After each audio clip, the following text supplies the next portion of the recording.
Hi, my name is Jeff Brown. I'm a trainer in nonviolent communication from the United States, and I will be visiting Germany 11 through 15 of September 2013 at Lebensgarten, Steyerberg, which is between Bremen and Hanover. And in this video I'd like to introduce myself to you and also tell you some of the benefits that you will get if you attend this 5-day training.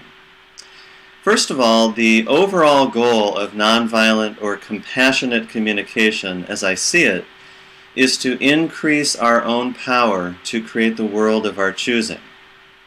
So that has many different applications. That would be true at home with family life. It would be true at work and our places of work. And also in our communities where we can express leadership in our religious or geographic community. So in this training, one of the main focuses that I bring as a trainer is the power of authentic self-expression, or of honesty. And I find that in my country, the United States, many people are reluctant or worried about actually expressing themselves honestly.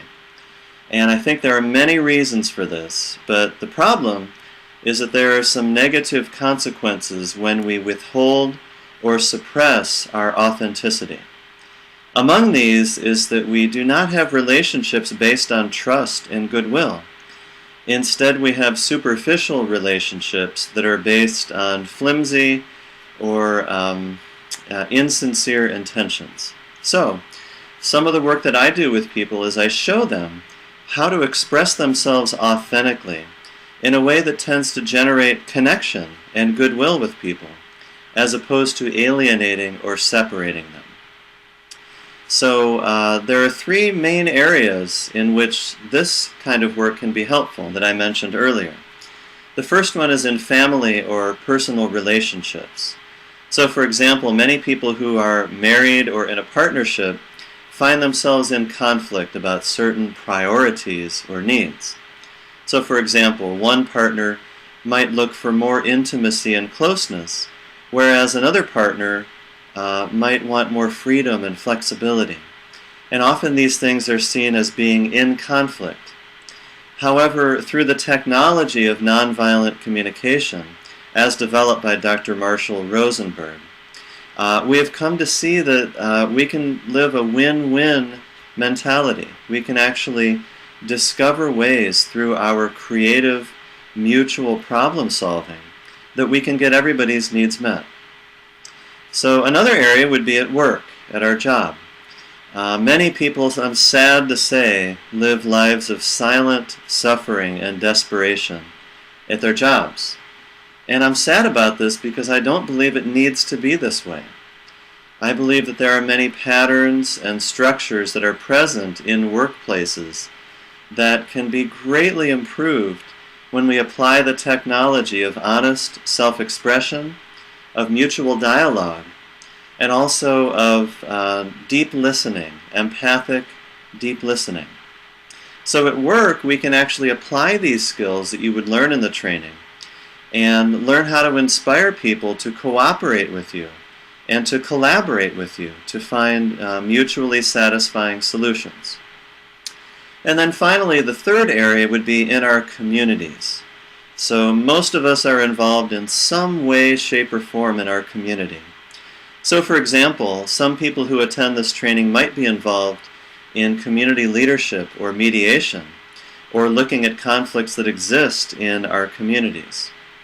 So as a mediator or as a leader of a group, such as a facilitator, the skills that you learn in this training will help you to uncover the deeper underlying needs and underlying motivations that people have that are often unseen, and they are the very things that contribute to the conflict. So a little bit about myself. I have been practicing and studying these principles for 13 years. I was first introduced to them by a trainer named Kelly Bryson, who travels frequently to Germany to offer trainings. I also studied under Dr. Marshall Rosenberg, who is the creator of nonviolent communication, for about 6 years. And currently I am running a not-for-profit organization in the United States, in Ohio. I am the executive director and also the lead trainer.